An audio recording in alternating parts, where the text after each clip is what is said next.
you very much for invitation to Miskolc. My presentation focuses on Slovak thinkers of the 19th and 20th centuries who developed political concepts that saw the place the Slovaks and Slovakia consistently on the map of Europe.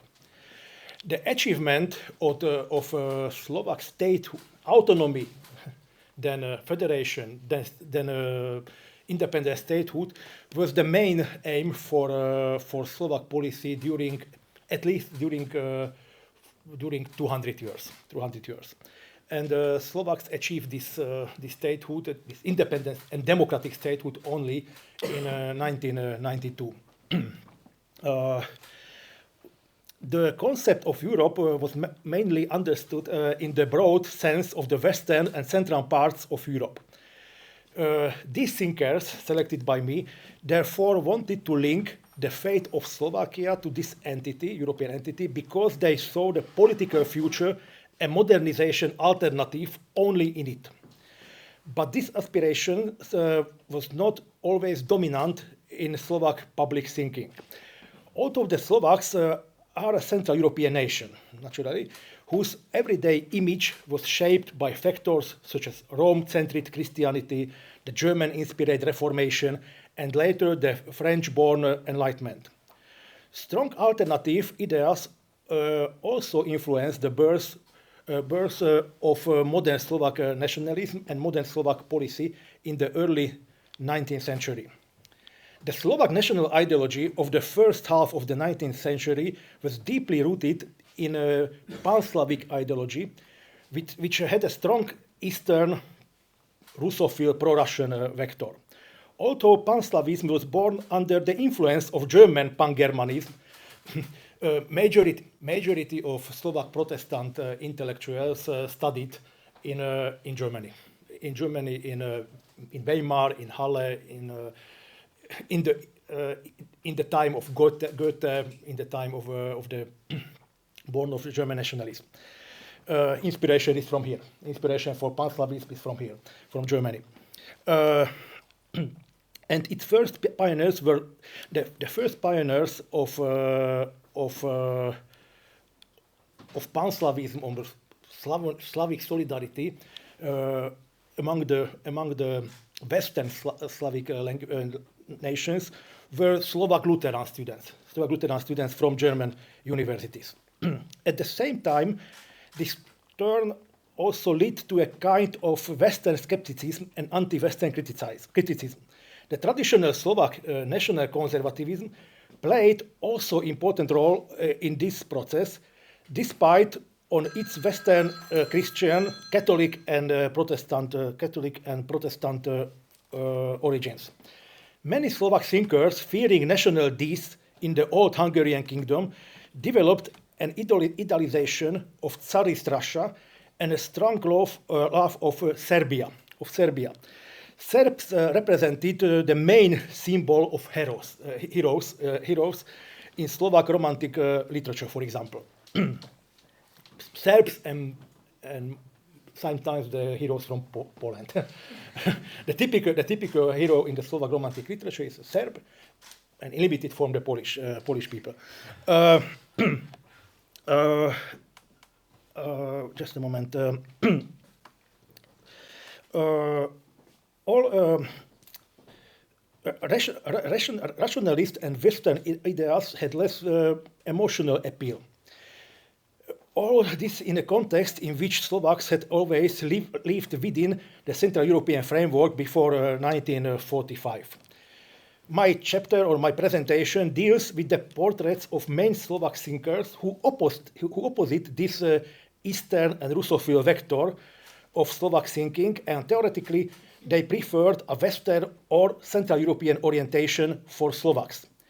These two orientations, Western and Central European orientation often coincided. For Slovaks, not only now, but also in the past to a Western orientation led across through Central Europe. The supporters of Central European cooperation were parallelly the main supporters of Western orientation in 19th century, in 20th century and also today.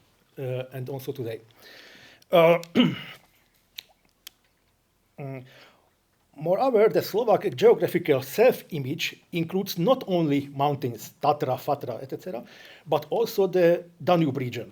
For them, the idea of Central Europe has therefore often coincided with their Danubian identity.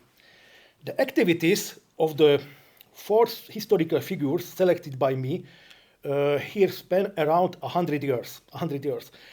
They are united not only by their Central European dimension and their Western ideals, but also by their commitment to development of democratic ideals amongst Slovaks. They were also fundamentally realist politicians. This is important to underline because most of them were also practical politicians, true in different circumstances. The Catholic priest from the first half of 19th century, first half of 20th century, Jan Palarik, who was perhaps the first to attempt to establish the theoretical foundations of realist Slovak panslavismus, realistic Slovak panslavismus and Slovak liberalism, operated in totally different circumstances, or between totally different circumstances than the cosmopolitan adventurer, astronom, and later the Minister of War of Czechoslovakia, Milan Rastislav Štefánik. Jan Palarik. Jan Palarik is very interesting Slovak thinker from the first half of 19th century and from 50s and 60s. Palarik formed the first Slovak national liberal movement. Slovak national movement was traditionally conservative and orientated dominantly on the language, culture, and religion. Palarik, as Catholic priest, formed the first real liberal concept of Slovak policy in the opposition to the dominant direction to the Stur school, national conservative Protestant Stur school.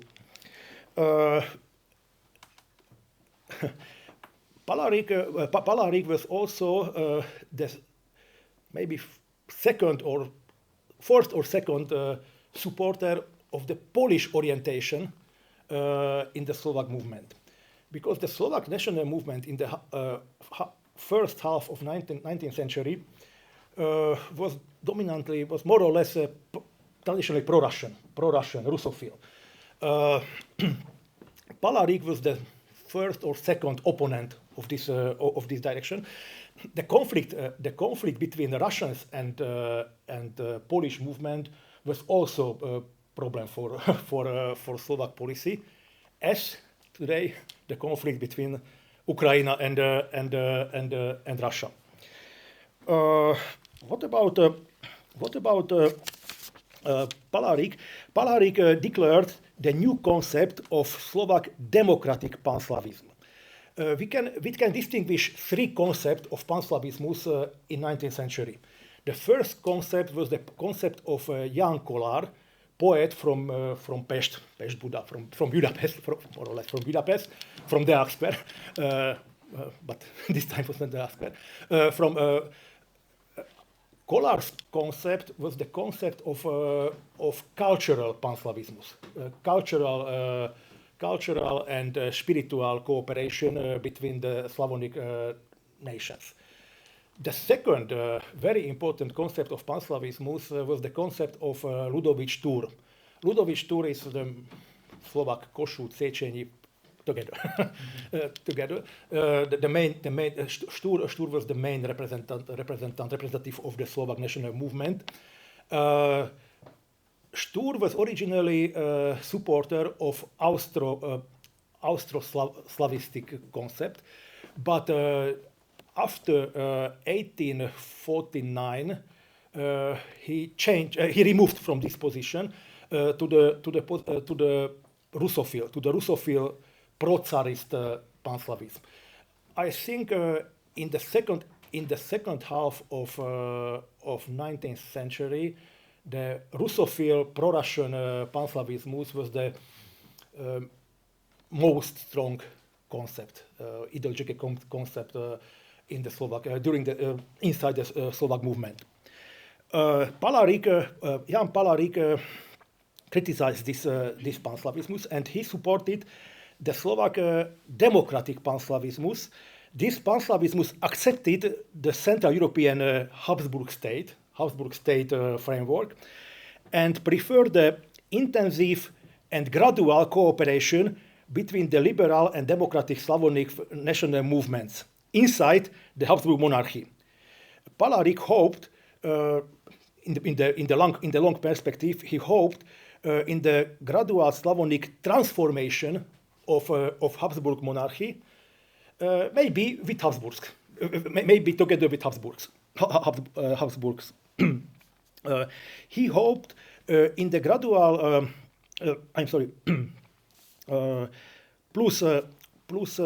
what about the Slovak domestic policy? Palarik supported the concept of Slovak national territorial autonomy inside Hungary, and in the long perspective, the federalization of Hungary. But as realistic politician, as first step, he preferred the gradual municipal policy.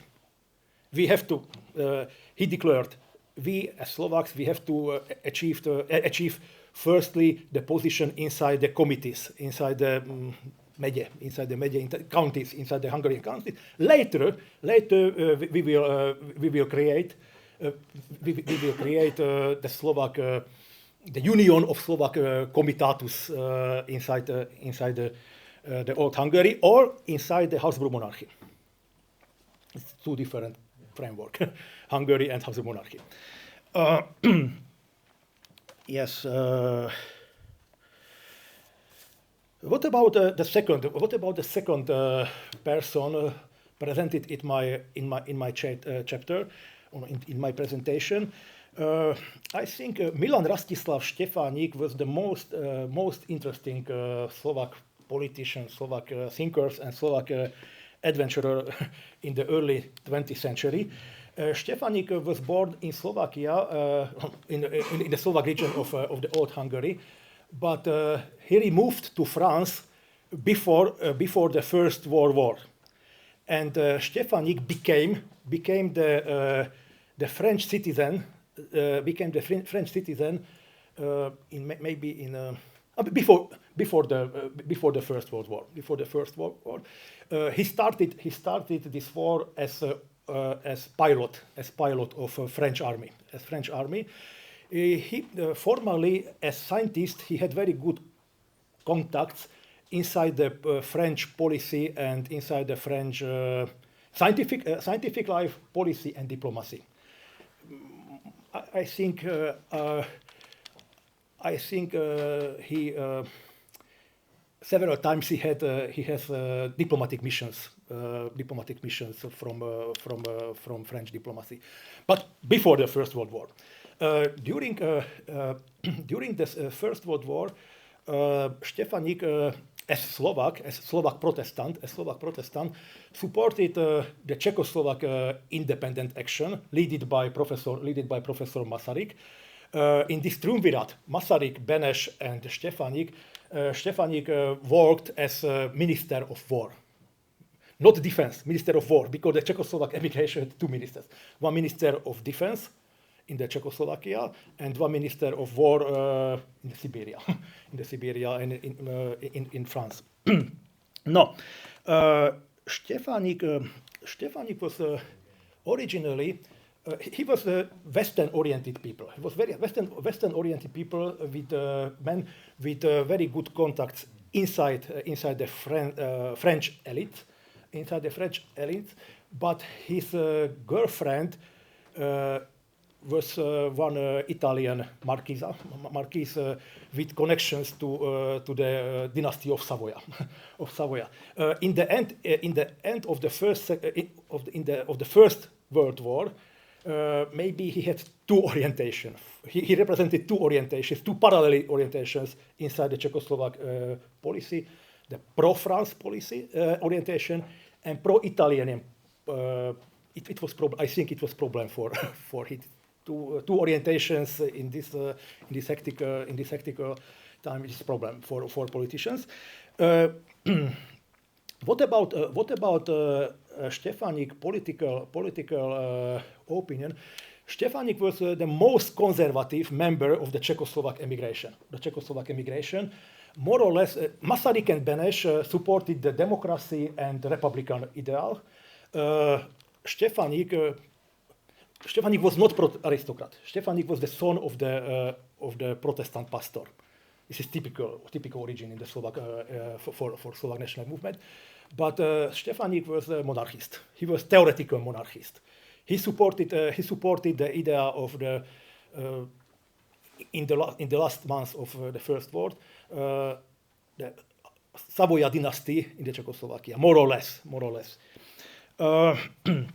What about the third politician, Stefan Osuski? Stefan Osuski was a classical Czechoslovak elite diplomat, which required from him a completely different set of skills than being an intellectual and visionary thinker, Palarik or Stefanik.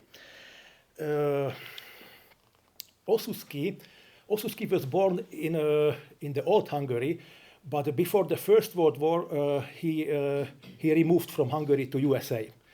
And during the First World War, he was the representative of the Slovak emigration in USA, which supported the Czechoslovak independence movement. He was very young, around 30. He had degree from from USA. He has legal degree from USA, and he signed the Trianon Treaty. Beneš and Osuski signed the Trianon Treaty. It's very. Osuski, a student of secondary grammar school, had conflict with Apony. He had personal conflict with minister, with Apony. And this fact, the signing of the Trianon Treaty was very important symbol for Osuski. Later, maybe Osuski was the Czechoslovak diplomat with Slovak origin in the highest position. Osuski was for maybe 15 years the ambassador of Czechoslovakia in Paris, and parallelly he was the main representative of Czechoslovakia inside the League of Nations. Osuski, as political thinker and as diplomat. No, firstly, Osuski was dominantly disciplined diplomat and not political thinker. He was diplomat, but in 1930s years he prepared several concepts for Czechoslovak diplomacy, and he supported the Western orientation of Czechoslovakia and the Danubian activities of Czechoslovakia and of Czechoslovakia. During the second after 1939, he emigrated to France. He was the ambassador in France, but he led the Czechoslovak emigration in France. But they had very bad relationship with Beneš. Osuski, for a long time, Osuski was the main opponent of Beneš inside the emigration, inside the second emigration during the Second World War. My last hero, Milan Hoxha. Milan Hoxha was the first Czechoslovak prime minister with Slovak origin in 30s. But before 30s, he was several times the minister of Czechoslovakia, from agrar minister, from legal unification, etc., etc. He was the leader. Hoxha was the leader of the firstly Slovak, then Czechoslovak agrarian Republican movement. Hoxha, Osusky, and Štefánik had a very important common origin. They were the sons of Protestant pastors. Everybody. And Hoxha started his political career very early. Firstly in Hungarian parliament before the First World War. Then Hoxha was also the member of the Belvedere circle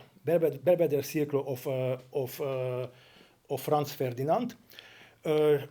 During the First World War, he worked for Austrian administration in Vienna, not in Hungary, in Vienna, because in Hungary he had problems, but Vienna was most optimal environment for many Slovak critical politicians. And later he was the second ambassador representative of Czechoslovakia in Budapest in 1918.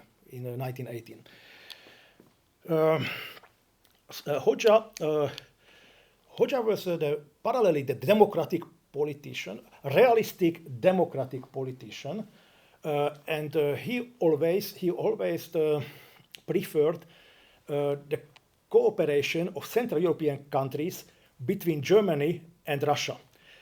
Hoxha was also a pro-Western politician, but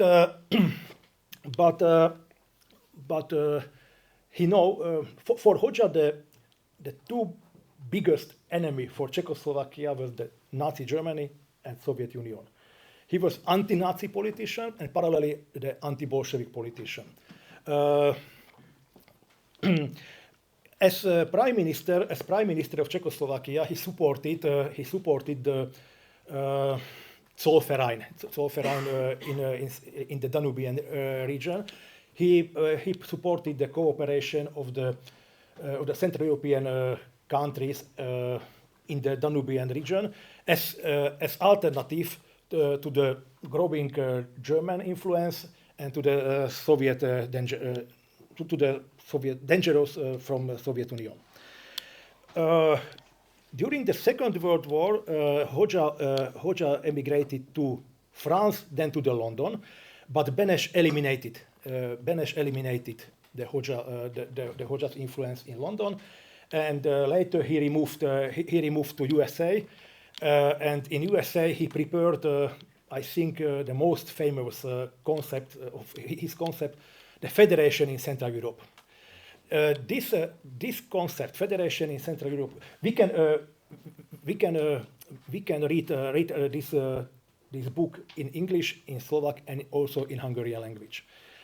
In Hungarian language, this concept was more or less popular among the more conservative American diplomatical circles. But he had very bad relations with official Czechoslovak immigration, led by Beneš this time. Okay, finally. Of course, the chosen personalities were also socially and mentally different in many respects. Hoxha, Osusky, and Štefánik were Protestants, the sons of pastors or priests. Palarik remained a disciplined Catholic priest and writer. The families of Hoxha and Štefánik were more intellectual than the other two. Their language skills, education, travel opportunities, and even health conditions were also different. But they all had an open mind, a sense of realism, and commitment to the future of their nation. For the most part, they were integrative personalities rather than problematic individuals. At the same time, they lived in the era when intellectuals played an important role in the policy, in the politics, in shaping events and building states. Despite their many problems, achievements, success, and failures, they enjoyed the era in which they worked because it offered them greater opportunities, both personally and at the same time for their nation. The period covered in this chapter spans 100 years, and it is framed by two main events: the 1848 revolution and the communist takeover of 1948. Yes, during these decades, of course, other important Slovak political and social thinkers emerged who sought to place their nation on a broader regional, European, or universal map. For example, Jan Lajčiak, Jan Maliarik, Dušan Makovický. Dušan Makovický, he was the doctor of Tolstoy. He was the representant of Slovak pacifism this time. However, their concepts were either not fully developed, had a weaker political dimension, or did not have a major impact later on. The concepts of other Slovak politicians with bigger political impact had a not strong Central European dimension. For example, the pro-Russophile politician Josef Miloslav Hurban, he was the leader of the Slovak volunteers during the revolution, Kossuth's revolution, but he served for Austria, for dynasty. Svetozar Hurban Vajanský, the son of Hurban, he represented the very conservative Slovak nationalism with anti-Semitic and anti-Hungarian dimension. For Slovak national movement, the anti-Semitism and anti-Hungarism was related. These two tendencies, at least before the First World War. The study also does not deal with ideas that focus it only on Slavic solidarity, Czechoslovak orientation, and internal Slovak discussions. Okay, the analyzed four Slovak political thinkers represented the more liberal and relatively realistic wing of the Slovak national policy in the period of its formation between the revolution in 1948 and the end of the Second World War. They represented several times a minority position inside the Slovak ideological and political life. Their sentiment to the Slavic solidarity was more limited than the pan-Slavic sentiment of dominant conservative national political groups in 19th century. They looked also for alternative solutions for Slovak inside Central and Eastern Europe, which was observed by the thinkers more or less from the European and democratic perspective. Despite of their minority position, their personal intellectual and political achievements impacted the Slovak public life in very strong form. It's especially true for Štefánik, who helped to establish the new Czechoslovak state, which was very fruitful for Slovaks after the intensive assimilation and discrimination during the later period of Hungarian monarchy. The political careers of Hoxha and Osusky represented the new possibilities of Slovaks in the framework of Czechoslovak Republic. Position of prime minister, position of ambassador, envoy, not ambassador, envoy, because Czechoslovakia had only envoy this time. Every presented thinker had deep contact with Slovak national movement and strong national identity. The general attitude of Slovak movement was protective and reactive for a long times. It was especially true for the period of Old Hungary, but also for the modern Czechoslovakia. Slovakia firstly achieved the independent state status only in 1939 under Nazi German patronage.